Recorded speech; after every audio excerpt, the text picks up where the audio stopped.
저는 오늘 본 말씀 이제 우리 갈라디아서 마지막입니다. 마지막 시간 우리 십자가의 말씀을 함께 나누기를 원합니다. 오늘 다시 말하면 우리 사도 바울은요, 내가 이 땅 가운데서 자랑할 것은 오직 십자가 하나밖에 없다. 그것으로 갈라디아서를 결론을 맺고 있습니다. 여러 가지 예수님의 십자가의 믿음 이것 외에 다른 것들을 자꾸 덧붙이려고 하는 그런 외부 세력을 대하여서 이런 것이 왜 허망된 것인가를 사도 바울이 아주 신랄하게 논리적으로 가르쳐 준 다음에 마지막 결론은 뭐냐? 자신뿐만 아니라 우리 믿는 믿음의 백성들에게 자랑할 것은 오직 십자가 하나밖에 없음을 기억해라 라고 말씀하면서 말씀을 결론 내리고 있습니다. 여러분, 우리가 생활에 나가다 보면은요, 자랑하고 싶은 것들이 많이 있습니다. 근데 내가 뭐를 자랑하는가 이걸 보면은요, 과연 그 사람이 무엇을 추구하는가, 그 사람의 인생을 향한 방향과 어떤 목표와 추구하는 바를 알 수가 있습니다. 사실 우리가 생활에 나가다 보면 자랑하고 싶은 것들이 여러 가지가 있죠. 이 세상에서는 결과적으로 무엇을 자랑합니까? 결국 물질, 외모, 그리고 명예, 지식, 그리고 권세, 이와 같은 것들이 있으면요, 이런 것들을 갖다가 막 자랑하고 싶어 합니다. 여러분, 혹시 우리 주변에도 저와 여러분들이 만약에 어떤 유명하게 아주 많이 알려진 사람들을 그 사람이 나하고 친분이 있다, 내가 굉장히 알려준 누구와 함께 하고 있다, 자랑하고 싶지 않습니까? 좋은 일이 생겼다, 우리 자녀 가운데서도 어떤 좋은 일이 생기고 생활 가운데서 어떤 좋은 일이 생겼다, 가만 보면은요, 그 좋다, 내가 자랑하고 싶어 한다 하는 것들이 무엇인가? 그걸 보면 우리가 추구하는, 내가 가치 있다고 여기는 것이 무엇인가를 알 수가 있다는 것입니다. 그런데 오늘 사도 바울은요, 놀랍게도 내가 자랑할 것은 나는 십자가를 자랑한다, 이렇게 하지 않았습니다. 십자가를 자랑합니다. 이 말은 뭐가 포함되어 있냐면, 자랑할 여러 가지가 있지만 나는 그 가운데서도 가장 십자가를 최고의 것으로 여긴다, 이 정도로 자랑하는 게 아니었어요. 사도 바울은 내가 자랑할 것은 오직 십자가 밖에 없다, 나에겐 아무것도 자랑할 게 없는데 오직 단 한 가지, 십자가 밖에는 자랑할 것이 없다 라고 얘기를 하고 있습니다. 그러면 여러분, 과연 사도 바울이 자랑할 것이 정말 없는 사람이었는가? 얼마나 못났으면, 여러분, 그 당시 십자가는 뭡니까? 결코 자랑할 수 있는 게 아니에요. 오늘날로 치면은 정기의자입니다. 사형 선고 가운데 가장 참혹한, 가장 악독한 죄인에게 가해지는 형벌이었습니다. 오늘날은 우리 기독교가 복음이 전파되어지고 십자가 그러니까 사람들이 십자가 하면은 그걸 눈살을 찌푸리면서 그걸 듣지 않고, 십자가 얘기하는 거 보니까 기독교인이구나, 하나의 종교적인 상징물로 여기지만, 그때 당시만 하더라도 십자가라는 것은 무엇입니까? 가장 그가 무도한 죄인에게 가해지는 참혹한 형벌이었단 말입니다. 그런데 사도 바울이 그러한 배경 가운데 있는 그런 자신의 성도들에게 얘기하는 게, 내가 자랑할 것은 십자가밖에 없어. 아니, 도대체 얼마나 자랑할 게 없으면 십자가를 자랑하느냐? 근데 여러분, 외적인 배경으로 보면 사도 바울은 자랑할 게 많았죠. 일단은 가문의 혈통적으로 사도 바울의 가정은요, 굉장히 자랑할 만한 히브리인 중에 히브리인, 베냐민 집합 가운데서도 열심으로 하나님을 섬겨서 어려서부터 말씀과 율법 가운데 흠이 없는 바로 그와 같은 삶을 통하여 바리새인으로서, 그리고 학력으로도 마찬가지입니다. 가문적으로나 그리고 학력적으로도 보면은 그때 당시에 이스라엘 사회에서 가장 랍비 하면은 알아주는 교사들인데, 그 가운데서도 가장 알려진 가말리엘이라고 하는 최고의 스승의 수제자라였다는 것을 우리는 알 수 있습니다. 그러니까 가문적으로나 혈통적으로나 학력으로 보거나, 사실 얘기하려고 하면은요, 사회적인 지위로 본다면은 바리새인으로서, 그리고 율법자로서 율법을 어긴 적이 없는, 무엇 하나 여러분 빼놓을 게 없는, 어디 나가서도 얘기할 때, 아, 나는 어느 가문에, 어느 혈통에 나는 누구의 제자입니다 하면은 사람들로부터 얼마든지 인정을 받을 수 있었던 조건이 있었던 바로 그런 사람이 바울이었습니다. 그러면은 여러분, 은사적으로는, 그러면은 예수 믿기 전에는 세상적으로는 지위니까 그렇다고 하더라도 이제 예수 믿고 난 다음에 성도로서 사도 바울이 자랑할 것이 없었습니까? 여러분, 은사적으로 한번 보면은요, 사도 바울이 기도만 하면은 병든 자가 벌떡벌떡 일어납니다. 한 번은 말씀을 가르치는 그 제자 성경 공부를 하고 있었는데, 이 두란노라고 하는 곳에서 성경 공부를 가르치고 있는데, 한 청년이 말씀을 향한 열심은 좋았는데 2층에서 말씀 듣다가 졸다가 떨어져서 죽었어요. 근데 사도 바울이 그 죽은 청년을 위해서 기도하니까 죽은 청년이 다시 살아납니다. 나중에 로마로 가는 여정 가운데 풍랑을 만나서 한 섬에 불시착하였는데, 거기서 그 섬에서 가장 독하다고 하는 이 독뱀에 물리고 말았습니다. 그러니까는 이 원주민들이 뭐라 그랬냐, 이 사람은 정말 이 하나님 앞에 죄를 지은 사람이구나. 왜냐하면 그 험악한 풍랑에서 살았다 할지라도 이 섬에 와서 이제 그 가장 극악한 독뱀을 물렸으니 이 사람은 결국 죽게 되고 마는구나. 근데 사도 바울이요, 희한해요. 그냥 툭툭 털어버립니다. 죽지를 않아요. 그러니까 그 원주민들이, 야, 하나님의 신이 오셨구나. 그랬다가 사도 바울이 오히려 그곳에 있는 원주민, 그 추장의 아들도 고쳐주고 하여서 오히려 극진한 대접을 받게 되어지는, 여러분, 은사적으로 나중에는요, 사도 바울이 걸치고 있는 겉옷만 가져다가 사람들 앞에 덮기만 해도 그 병자가 나았다는 거예요. 얼마나 은사적으로도. 여러분, 한번 우리 신앙생활 가운데 우리가 사도 바울이 행했던 은사 가운데 한 가지만이라도 한번 우리 생활 속에서 체험했다고 한번 해보세요. 아마 어딜 가더라도 우리는 아마 그 간증하면서 나올 거예요. 내가 죽은 사람을 한번 살렸다고 한번 해보세요. 내가 기도했더니 죽은 사람이 살아났습니다. 내가 기도했더니 병든 자가 나았습니다. 방언을 얘기하는데 나는 여러 가지 방언을 말할 수 있습니다. 우리 신학생, 우리 하나님의 주의 종이 데려가는 분들 중에요, 이런 은사를 열망해서 참 얼마나 많은 또 웃지 못할 사건 사고들이 있었는지도 모릅니다. 우리 여의도 순복음교회 박존선 목사님이라고 계시는데, 우리 조영기 목사님이 처음에 교회 개척할 때 그 천막교회 거기서 막 힘들게 할 때 깡패였는데 복음전도도 대구에서요 아주 알아주는 주먹이었답니다. 근데 이분이 어느 정도였냐면 이제 서울에 올라와서 달동네 같은 데 힘들게 사는데, 조영기 목사님 그 앞에 천막 쳐놓고 새벽 예배 드린다고 가스통 달아놓고서는 땡땡 치는 거예요. 아침에 교회 오라고. 그거 그냥 아침마다 시끄럽게 군다고 그 달려있는 가스통 떼어다가 엿바꿔 먹고 막 그랬던 분인데, 그런 분이 복음전도 받고 그분이 나중에 그 전도사가 되겠다고. 옛날에는 전도하러 다닐 때요 북 치면서 다녔어요. 동네마다 북 빵땅 치면서 막 이렇게 복음 전도하고 그랬는데, 그 앞에서 어느 날 보니까 자기가 그 앞에서 북 치고 있더래요. 그만큼 예수 믿고 주의 종이 되겠다고 이제 신학교 가고 했는데, 이분이 한참 공부하고는 거리가 먼 분이잖아요. 신학교 하는데 그렇게 힘들더래요. 그래서 결심을 했답니다. 조영기 목사님 보니까 병든 자가 막 낫고 하니까 교회가 부흥이 되는 거예요. 그래서 하루는 딱 마음을 먹고, 야, 내가 이렇게 힘들게 공부할 게 아니라 병든 자 절름발이 한 명만 일으키면 나는 그걸로 성공할 수 있다. 복음 전하고 하면은 사람들이 모여들지 않겠냐. 그래서 신학교 오는 길에 지하도를 건너와야 되는데, 그러니까 길 건너오는데 지하도를 통해서 건너오는데, 거기에 안진뱅이 거지가 하나 있는 게 매일 아침에 눈에 들어왔는데, 어느 날인가 하늘을 향해서 기도하는데 뭔가가 딱 느낌이 오더래요. 오늘은 뭔가 왠지 할 수 있을 것 같다.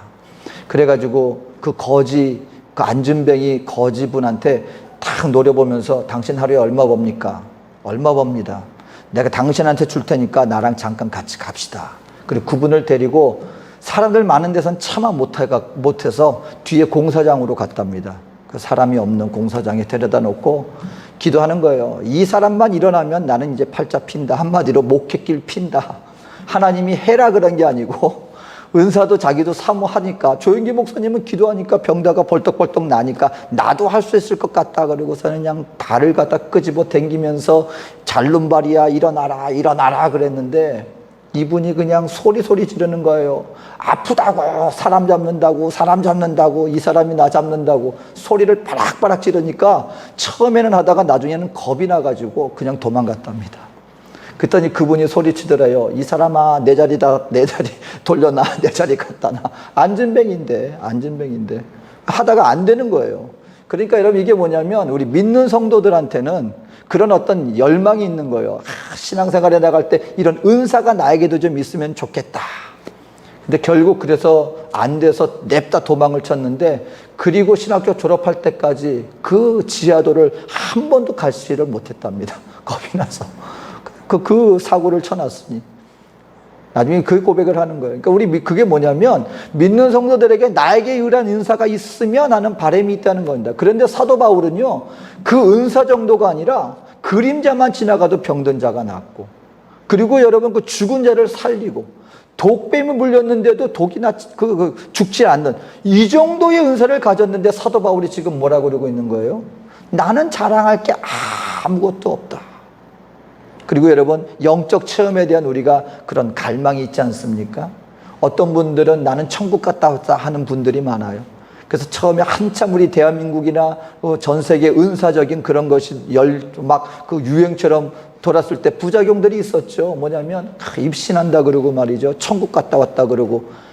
그러다가 물론 정말 어떤 하나님의 특별한 은혜로 천국을 잠깐 맛본 분들이 있을 수도 있겠죠.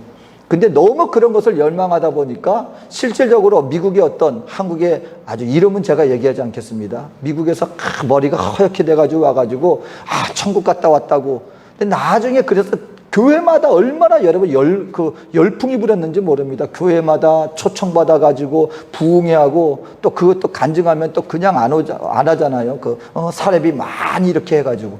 근데 나중에 미국에 가서 이렇게 그 사람에 대해서 알아보니까 그분이 올바른 분이 아니었어요. 그리고 결국 그것이 거짓말이었다는 게 드러났습니다. 그러니까 은사적인 열망도 있다는 거예요. 하나님 나라를 사모하다 보니까. 근데 사도 바울은 어떤 분이었습니까? 본인이 내가 갔다 왔다라고 얘기를 하는데, 성경 가운데 여러분 많은 신학자들이 내가 어떤 사람을 아는데 그 사람이 삼층천에 올라가서 얘기하는데, 결론적으로는 자기 얘기인데 자기를 제3자인 것 마냥 자기 체험을 얘기하는 게 있었습니다. 너무너무 귀한 것을 보았는데 그것을 지금 이 땅에서 차마 얘기하지 못할 정도의 귀한 체험을 하였었다라고 말하면서, 그런데 하나님이 그 사람으로 하여금 너무 자고하지 않도록 내가 약한 데서 강하여진다. 어떤 이러한 나로 자고하지 않도록 하나님이 나에게 육체의 가시를 주셨다. 이 얘기를 하는 것을 통하여서 사도 바울은요, 실질적으로 자랑할 게 없는 사람이 아니었어요. 외적으로 자랑할 것이 있었고요. 우리가 영적으로나 신앙적으로나 은사적인 면으로도 정말 우리가 사도 바울이 행하는 그 모든 것을 때, 야, 정말 대단한 하나님의 사람이구나 인정받고 본인이 얼마든지 내세울 만한 그런 외적인 요건이 있었는데, 사도 바울은 오늘 얘기를 합니다. 내가 자랑할 것은 하나밖에 없어. 그건 오직 십자가밖에 없는 것이다.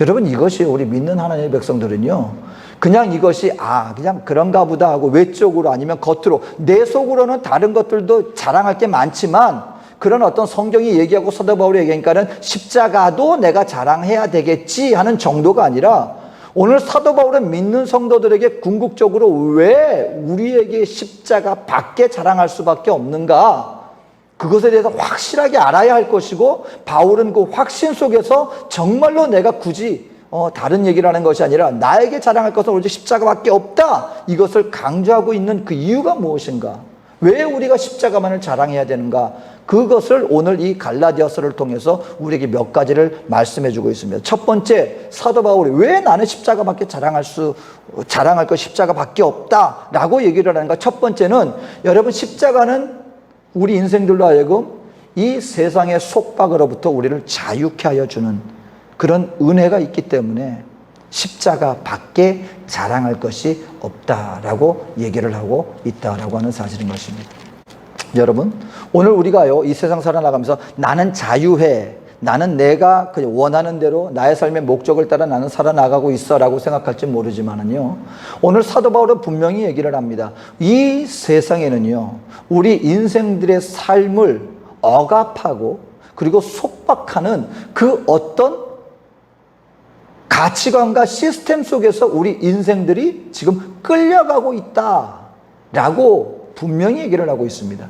오늘 이게 세상의 속박으로부터 자유케 되어진다. 이 말의 의미는요, 다시 말하면 우리가 이 땅 가운데서 이 세상의 삶으로부터 우리가 완전히 구별되어지고 물리적으로 말 그대로 그냥 이 세상과 우리가 떨어져 살아야 된다. 외딴 섬에서 아니면 이 사회와는 동떨어진 아주 외진 곳에서 우리가 생활해 나가야 된다. 그 의미가 절대로 아니라 여기서 말하는 세상은 뭐라냐면은 세상이 알게 모르게 우리 한 개인 구성원들에게 영향력을 끼치는 잘못된 시스템과 가치관, 거기서부터 우리를 갖다가 완전히 자유케 해주는 것이 바로 이 십자가다라고 얘기를 해주고 있다라는 것을 알아야 된다라는 것입니다. 여러분, 결국 한번 보세요.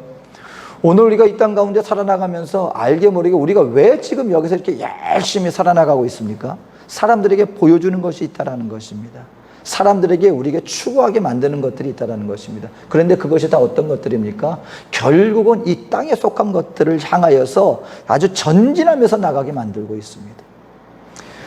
우리 대한민국 사회에서 요즘 우리 청년들도 그렇고 정말 여러분 어떻게 보면요, 자신의 삶, 내가 지금 뭐 때문에 이러고 있는가, 나를 갖다가 돌이켜 볼 시간도 없을 정도로 아주 얽매인 삶을 살아나가는 것을 봅니다. 무엇입니까? 먹고 사는 일반적인 직장, 아니면은 내가 살아야 할 거처, 집 마련하는 것, 이런 가장 기본적인 것들이 너무나 힘들게 다가오다 보니까 열심히 일을 합니다.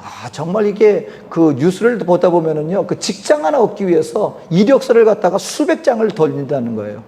그렇다면 그 사람들이 여러분 인생을 갖다가 그냥 열심히 살지 않은 사람들입니까? 그 학업 다 마치고 그리고 경쟁률을 뚫고 대학까지 다 마치고 이제 그 다음에는 나에게 뭔가가 있겠지 싶은데 사회에 나와보니까 내가 지금까지 열심히 살았는데도 불구하고 그 열심히 산 것에 대해서 내가 나가야 할 그 길이, 문이 너무 좁게 느껴지다 보니까는 그러한 것들에 그냥 모든 것이 얽매여서 이렇게 살아나가는 모습들을 보면 결국 무엇입니까?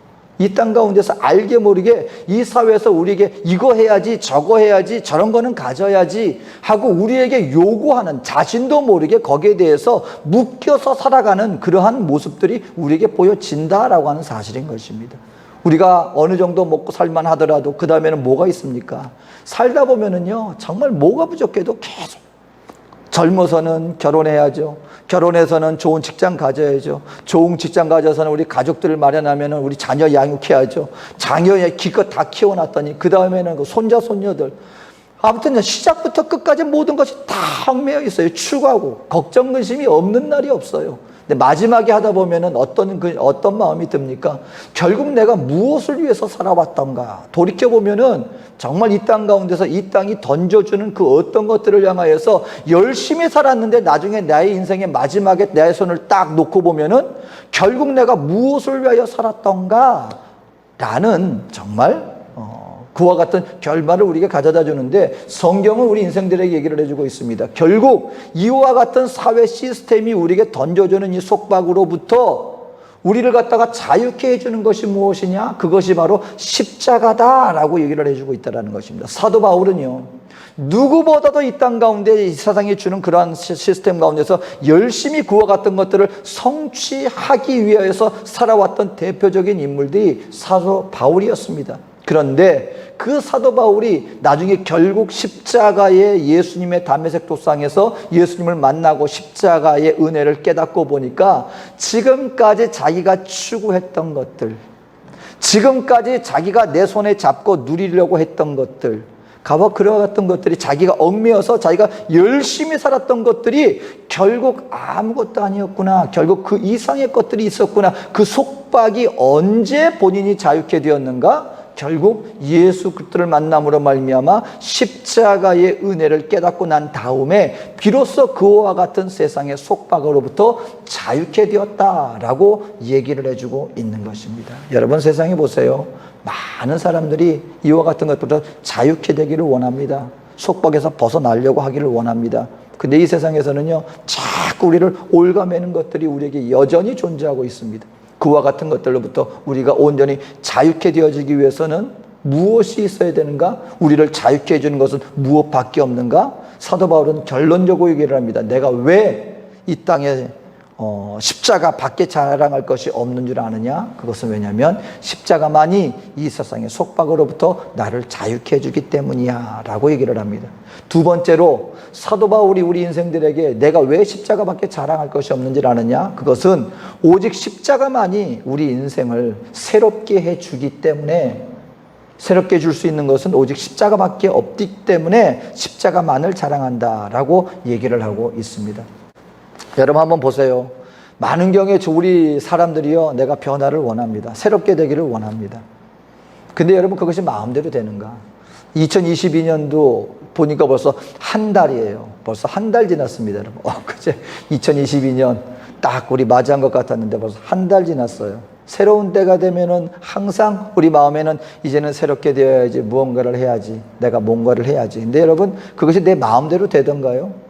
우리가 착각하지 말아야 되는 것 중에 하나가 뭐냐면요, 많은 사람들이 내가 아는 것이 꼭 내가 그것이 된 것으로 우리가 착각합니다. 근데 내가 마음으로 아무리 원한다 할지라도요, 문제는 뭐냐면 생활 속에서 내가 그것을 이루어 나가는 것이 과연 쉬운 일이냐, 나의 속박으로부터 내가 새롭게 되는 것이 과연 쉬운 일이냐.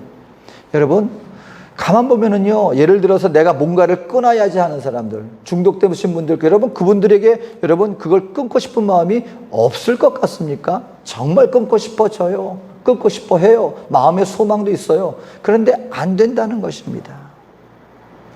그래서 여러분 우리가 세상 가운데서 우리가 믿는 성도들이 조심해야 되는 것은 원수막의 진을 형성하면 참 힘들어져요. 그게 뭐냐면 잘못된 습관들을요, 저 여러분이 초창기에 자꾸 끊어버려야 됩니다. 그래서 여러분 예수를 믿는 신앙의 가정에서 태어나신 분들하고요, 중간에 나중에 세상에서 막 그냥 신앙 없이 생활하다가 중간에 예수를 믿는 분들이 좀 나중에 힘든 것 중에 하나가 뭔지 압니까? 하나님을 그래도 뭐 믿음이 없던 나중에 내가 뭐 모태신앙이었고 믿음의 가정에서 자라났지만 내가 정말 예수를 만난 것은 내가 뭐 언제 나중이었습니다. 이렇게 말씀하시는 분들도 종종 있어요. 무슨 말이냐면 내가 뱃속에서부터 믿음을 갖고 태어나는 사람은 없다는 거예요. 뭐냐면 어쨌든 그것이 언제건 간에 개인적으로 예수님, 주님이 정말 나의 주님이시고 나의 구원자이시면 이 신앙 고백의 시간이 반드시 있어야 하는 것이죠. 근데 어떤 분들은 믿음 없이 어쨌든 그냥 집안에서 하니까 교회 나가든 어쨌든 간에 신앙적인 생활 모습이 길들여져 있는 분들은요, 나중에 그것이 어느 시점이든 간에 정말 예수를 영접하고 난 다음에 한 가지 좋은 장점이 있습니다. 그건 뭐냐면 내가 마음으로 예수를 믿고 난 다음에도 내 생활 속에서 변화할 게 별로 없어요. 왜? 내가 믿음으로 했든 안 했든 신앙적인 생활을 해나왔던 그런 삶의 모습들이 있으니까. 근데 중간에 예수를 믿는 분들이 좀 힘든 부분들이 있습니다. 그건 뭐냐면 예수를 믿기 전과 예수를 믿고 난 다음에 예수 믿기 전에 내 생활 속에 나의 삶 속에 자리 잡고 있는 원수의 진들이 많아요. 여러분 이 사람이요 한 몇 주 동안만 내가 생활을 반복하면 그것이 습관이 된답니다. 근데 그 습관이 어느 정도 시간을 흐르게 되잖아요. 그러면 그것은 하나의 진이 형성이 되어집니다. 그러면은 그걸 갖다가 파하는 데는요 굉장히 많은, 그러니까 대표적인 것 중에 하나가 뭐예요? 예수를 믿기 전에는 세상에서 사람들 만나서 먹고 마시고 뭐 담배 피우고 하는 것들, 뭐 그런 것들 흠으로 안 보였잖아요. 근데 예수 믿고 난 다음에 그거 한번 끊으려고 한번 해보세요. 이제 그런 것들이죠. 근데 정말 힘든 게 뭐가 힘든 거냐면요, 그 습관을 버리는 것이 참 쉽지 않다는 것입니다. 그리고 마약이라든가 도박이라든가 이런 거에 중독되신 분들은요, 그건 완전히 원수의 진이 형성되어 있는 거예요. 그걸 끊으려고 하면은요 참 힘들다는 것이죠. 워싱턴에서 사역하시는 어떤 목사님은 미국에서 대학 생활해 나갈 때 그때 한참 미국을 휩쓸었던 문화가 히피 문화입니다. 히피들은요 대마초와 마약 이런 것들 갖다가 뭐 아주 그냥 서로 나누면서 이렇게 하는 것이 생활화되어 있었던 그런 분위기였죠. 근데 그 히피들이 나중에 복음을 받아들이고 변화돼서 복음성가라는 게 어떻게 보면 히피족들이 변화되고 난 다음에 자기들이 맨날 통기타 들고 부르던 노래를 은혜로 변화시킨 곡들이 참 많아요. 그래서 우리가 대표적인, 제가 교회를 안 나갔어도 들어봤을 정도의 대표적인 그 복음성가 중에 하나가 작은 불꽃 하나가 큰 불을 일으키듯, 이게 원래 복음성가가 아니었다는 거죠. 이게 뭐냐면 히피들이 그 사람들은 항상 모든 걸 나눈답니다. 근데 이게 항상 나눔의 정신이 있다 보니까 남의 집에 가서 물건 들고 나오는 걸 죄로 여기지 않아요. 그 사람하고 나하고 나누는 그런 개념으로 이해한다는 거예요. 그러니까 남의 집 가서 도둑질을 해도 이건 그냥 우리끼리 나누는 거예요. 서로 가지고 있는 걸. 그러니까 그 사람들은 담배를 하나, 대마초를 피워도 서로 나누면서 피웠답니다. 그래서 그걸 나누면서 부른 노래가, 자기들 노래가 작은 불꽃 하나가예요. 우리 작은 불꽃 하나 서로 나눈다는 거죠. 근데 그걸 예수를 믿고 난 다음에 변화되고 나서 그 가사를 변형시켜서 이걸 이제 은혜의 복음으로 이게 변화돼서 복음성가가 된 어떤 그런 것들이죠.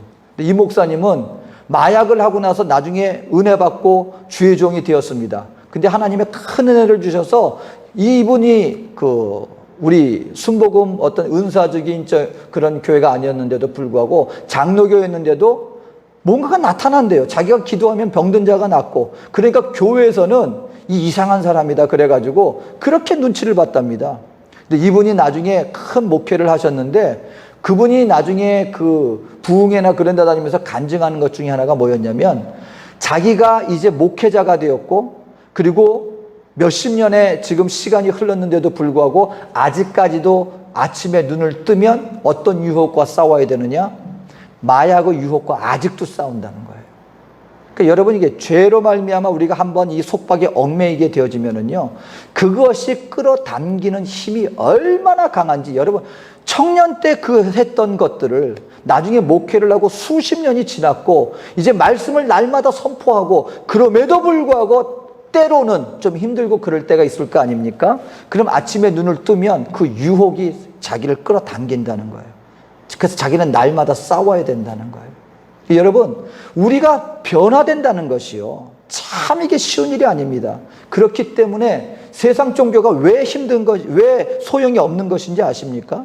많은 사람들이, 성경은 얘기하는 거예요. 이미 우리는 죄로 죽은 영을 가지고 태어나는데, 세상의 종교는 어떤 것을 우리에게 강조하냐면, 내 죽은 영이 여전히 죽은 가운데서 외적으로 조금만 수양만 쌓으면 뭐 더 좋은 게 나올 수 있겠거니. 이래서 외적인 수양을 자꾸 강조합니다. 근데 분명히 말씀드립니다, 여러분. 우리 인생들은 이미 죽은 영을 가지고 나왔기 때문에 우리가 아무리 겉을 가꾼다 할지라도 거기에서 생명의 역사는, 진정한 변화의 역사는 이룰 수 없다는 것을 성경은 얘기를 하고 있는데, 바로 이런 인생들에게 완전히 새로운 존재로서 우리를 세워줄 수 있는 것이 무엇인가?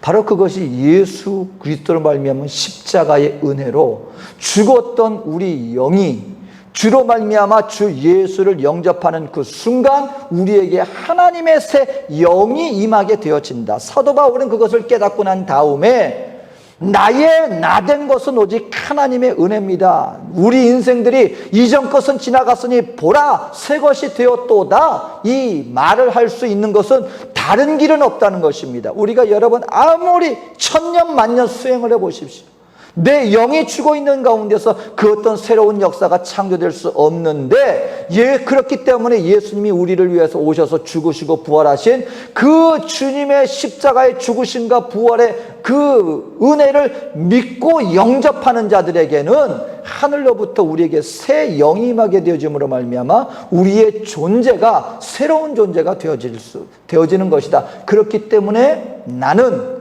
십자가 밖에 자랑할 것이 없다. 여러분, 십자가를 묵상해야 됩니다. 정말 저와 여러분들 내 영이 새롭게 되어지고 나의 삶 속에 나의 존재가 새롭게 되어지기를 원하십니까? 그것은 오직 한 길밖에 없다. 그 무엇인가? 십자가, 이 믿음밖에 없다. 그래서 나는 오직 십자가만을 자랑한다 라고 얘기를 하고 있는 것입니다. 마지막으로 사도 바울이 왜 십자가만을 자랑할 수밖에 없는가? 바로 그것은 하나님의 진정한 평강과 긍휼은 오직 십자가를 통하여서 우리에게 임하기 때문에, 나는 십자가밖에 자랑할 것이 없다 얘기를 합니다. 여러분 평안하십니까? 정말 하나님 앞에서 우리가 변함없는 평안을 누리기를 원합니까? 여러분 이 세상이 주는 평안은 한계가 있어요. 예를 들어서 어떤 분은요 그 하루아침에 정말 힘든 생활을 해나가다가 예를 들어서 뭐 하루아침에 뭐가 이렇게 당첨이 되었어. 하루아침에 큰 돈을 벌었습니다. 그때 당시에는 어때요? 기쁘고 평안하죠. 근데 이분이 그 돈을 가지고 주식을 투자를 했는데 예를 들어서 뭐 한 600만 불을 갖다가 받았습니다. 벌었습니다. 마음이 평안했어요. 기뻤어요. 근데 그걸로 주식을 투자했습니다. 주식값이 내려가서 하루아침에 50만 불 정도가 손해를 봤습니다. 그러면 여전히 평안할까요? 아직까지 550만 불이 있잖아요. 그럼 평안해야 되잖아요. 그런데 600만 불 중에 어느 정도가 이렇게 손해가 되면은요, 그 사람 또 불안해지기 시작합니다. 뭡니까? 세상이 주는 평안이라는 게요, 이게 영원하지 않다는 것입니다. 언제까지나 평안을 우리가 보장해 주지 않는다는 것입니다. 세상의 것들로 말미암아 조건으로 말미암아 우리의 평안의 근거를 삼게 되어지면 우리의 평안은요, 하루는 평안합니다. 근데 이상해요. 그 다음날 뭐 조금만 안 좋은 소식이 들리게 되면은 전혀 다른 마음 상황으로 변화되어질 수밖에 없는 것. 그것이 세상이 가져다 주는 평안의 한계라는 것이죠. 그럼 자비는 어떻습니까? 이 긍휼의 마음은. 한두 번은 긍휼을 해줘요. 그런데 내가 자비를 베풀었는데 그 사람이 오히려 그 감사를 갖다가 오히려 원수로 갚아요. 근데 한 번, 두 번 이런 일을 겪다 보면은 우리의 자비의 마음은 어떻게 되어집니까? 내가 뭐 때문에 이런 일을 해야 되는가? 그리고 우리 마음은 지쳐고 오히려 메마르게 되어지겠죠. 뭐 우리가 마찬가지예요. 여기서 우리가 저 한때 지나가던 우리 교회를 자주 지나가던 그 노숙자가 있었어요. 그래서 가끔 가다가 빵도 주고 음료수 주고 교회에서 이렇게 뭐 주고 했는데 한 번은 모임을 갖고 있는데 모임 중에 밖에서 무슨 소리가 나서 뭐 모임 중에 나갈 수가 없었잖아요. 그런데 갑자기 그냥 뭐 쾅 소리가 나서 이렇게 보니까는 왜 자기가 불렀는데도 아무도 이렇게 응답을 안 해주냐고 막 철문에다가 돌을 갖다가 확 던지고서는 그래요. 나가서 그냥 너에게 이렇게 우리가 도움을 주고 했는데 어떻게 이렇게 할 수가 있겠느냐고 마음에 막 이렇게 분노가 올라와요.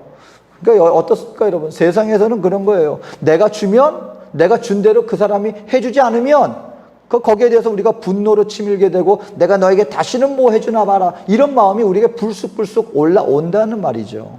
여러분, 사실 우리 사람이 가지고 있는 이 자비의 마음이라는 것이 어떨 때는 내가 한없이 선해 보이지만 어떨 때는 분노로 가득 차기도 하고요. 거기에 대해서 조금만 내가 기대하는 대로 상대방이 반응하지 않으면 이 자비라는 것이 금방 메마르게 돼 있는 것이 우리의 한계예요. 그런데 여러분, 하나님께서 주시는 자비의 마음은요, 먼저 하나님 앞에서 내가 은혜 받은 자라는 이 마음을 알게 되어지면 또 하나님 앞에서 우리가 그 상태되면은 그 사람만 악한 사람으로 보이잖아요. 근데 가만 보면은요, 나라고 하는 이 이기적인 이 마음이라는 것이 얼마나 쉽게 우리 자신도 하나님 앞에서 얼마나 부족한 존재인지 이걸 딱 깨닫게 되어지면 어떤 마음이 들어요? 그럼에도 불구하고 하나님, 그 사람이나 나나 그렇다 할지라도 사도 바울은요, 얼마나 하나님 이전에 사도 바울에게는 볼 수 없는 모습입니다. 조금만 자기 척도에 맞지 않고 율법에 어긋난다 하면 자비의 마음은 없었습니다. 의인 스데반을 죽일 때 사도 바울은요, 그 어떤 일말의 자비의 모습을 찾아볼 수 없는 사람이었습니다. 근데 나중에 사도 바울이 어떻게 변화됩니까? 동족이 얼마나 자기를 괴롭혔습니까? 자기를 죽이겠다고. 여러분, 나중에는 이 사도 바울이 왜 예루살렘에서 백부장에 의해서 다른 가버나움 지역으로 가게 됐습니까? 자기를 죽이겠다고 40일 동안 금식하고 이 사람을 죽이지 않는 다음에는 우리는 먹지도 마시지도 않을 것입니다. 결심한 사람들이 있었어요. 유대교 지도자들로부터 얼마나 많은 핍박을 받았습니까? 그리고 나중에 자기 세운 개척교회 성도들이 사도 바울을 들고 일어났습니다. 당신은 사도가 아니지 않습니까? 사도 바울, 당신은 잘못된 걸 가르치는 사람입니다. 들고 일어나기도 했습니다. 이방인들에게 또 로마 사람들한테 감옥에 갇혀서 얼마나 많은 핍박을 받았습니까? 그 정도 되면은요, 내가 너희들에 대해서 어떡하나 말하고 이를 갈아도 신통찮아요. 그런데 사도 바울은 나중에 얘기를 합니다. 내 동족이 구원받지, 내가 정말 하나님의 구원에 은혜에서 끊어질지언정 내 동족 구원받는 것을 위해서 나는 기도합니다. 그렇게 자기를 핍박한 사람들을 미워하기는커녕 그리고 나중에 모든 사람들을 향해서 얘기합니다. 나는 복음에 빚진 사람입니다. 결코 그 마음 가운데서요 자비와 긍휼의 마음을 잃어버리는 모습을 보이지 않습니다. 이것이 어떻게 가능합니까? 사도 바울은 항상 성령 안에서 성령의 음성을 따라 하나님 앞에 자기의 위치를 망각하지 않았어요. 나는 죄인 중에 괴수입니다. 나는 정말 하나님 앞에 죄인입니다. 그리고 동족을 향하여서 왜 예수님이 십자가에 못 박혀 돌아가셨는가 그 목적을 잊지 않았어요. 하나님이 세상을 불쌍히 여겼어요. 하나님이 세상을 사랑하셨어요. 오늘 저와 여러분들이 눈에는 이 세상이 어떻게 보일지 모르겠습니까? 불공평한 세상, 아니면 세상이 뭔가 잔혹해 보이고 죄가 있는 세상, 그런 것으로 보일지 모르지만 하나님은 이 세상을 사랑하셨어요. 그래서 자기 독생자, 우리가 아직 죄인 되었을 때 그리스도께서 우리를 위해 죽으심으로 하나님께서 우리에게 대한 자기의 사랑을 확증하여 주셨다. 그래서 사도 바울은요 결코 이 세상을 원망하지 않았습니다. 이 세상을 향하여서 분노의 마음을 품지 않았습니다. 사도 바울은요 이 세상을 하나님의 마음으로 함께 포용하고 사랑하는 마음으로 끝까지 긍휼의 마음으로 이 땅을 위해 중보하는 중보자로서의 모습을 잃지 않았습니다. 무엇이 가능하겠습니까? 십자가의 은혜를 깨달았기 때문에 그것이 가능했다는 것입니다.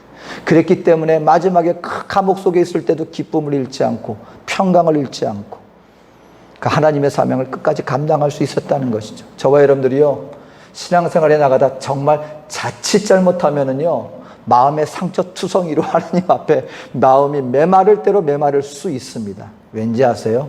하나님의 사람은 받아들이는 사람이기 때문에 내가 이렇게 하는데 세상에서는 사람들에게는 아니 또한 내 동료 형제 자매들이 나를 향하여서 때로는 손가락질해요. 하나 앞에 열심히 살고 나는 위해서 중보하고 기도했는데 오히려 나를 갖다 손가락질하는 그런 일들을 당할 때 우리가 만약에 내 힘으로 나가려고 하다가 보면은요 내 마음 상처투성이로 지쳐 쓰러지고 말 것입니다. 하나님 앞에 그냥 갈기갈기 지쳐서 내 마음은 메마를 대로 메말라서 서게 될지도 모릅니다. 하지만 한 걸음 더 나가는 거예요. 십자가 은혜 나가게 되면은요, 이 모든 것 가운데 희한하게 하나님이 주시는 풍성함이 있어요. 그건 나의 것이 아니에요. 하나님이 주시는 평강이 있고요. 하나님이 주시는, 하나님이 세상을 사랑하는 마음으로 주셨던 그 마음이 우리에게도 임하여 주셔서 끝까지 긍휼히 여기는 마음. 하나님, 은혜의 마음, 넘치는 마음, 샘솟는 심령의 마음. 이것이 다른 걸로는 가능하지 않아요. 여러분 절대로 내 힘으로 나가려고는 아예 생각하지 마세요. 안 돼요. 십자가 은혜로 나가게 되시기를 주 이름으로 축원합니다. 오직 십자가밖에 없는 거예요. 오늘 그래서 사도 바울은 내가 오직 십자가 밖에 자랑할 것이 없더니, 오늘 이것이 저와 여러분들의 자랑이 되어지시기를 주 이름으로 축원합니다. 이 십자가로 말미암아 여러분 자유를 누리십시오. 이 세상의 속박으로부터. 그리고 십자가로 말미암아 내 심령이 새롭게 되어집니다. 하나님 앞에 새 사람이 되어집니다. 그리고 메마르지 않아요. 무엇이? 평강과 긍휼의 은혜가 메마르지 않는, 바로 그럴 때 그게 우리에게 힘이 되어지는 거예요. 오늘 바라기는 이와 같은 십자가의 은혜로 주님을 영화롭게 찬양하며 성도로서 저와 여러분에게 주어진 사명을 감당하여 하나님 앞에 놀라운 상급을 약속받는 넉넉한 인생 살아가는 저와 여러분 되어지시기를 주의 이름으로 축원드립니다. 기도하겠습니다. 사랑과 은혜가 많으신 나의 좋으신 하나님, 오늘 하나님의 사랑과 은혜 속에서 사도 바울의 이 십자가의 은혜가, 바울이 체험하였던 그 십자가의 은혜와 진리가 바로 우리 한 사람 한 사람의 삶 속에서도 능력으로 나타나질 수 있는 은혜가, 또 능력의 삶이 이루어지게 하여 주시옵소서. 오직 십자가밖에 자랑할 것이 없습니다. 이 고백이 우리 모두에게 범사의 삶 속에 증거되게 하여 주시옵소서. 감사드리며 예수님의 이름으로 기도합니다. 아멘.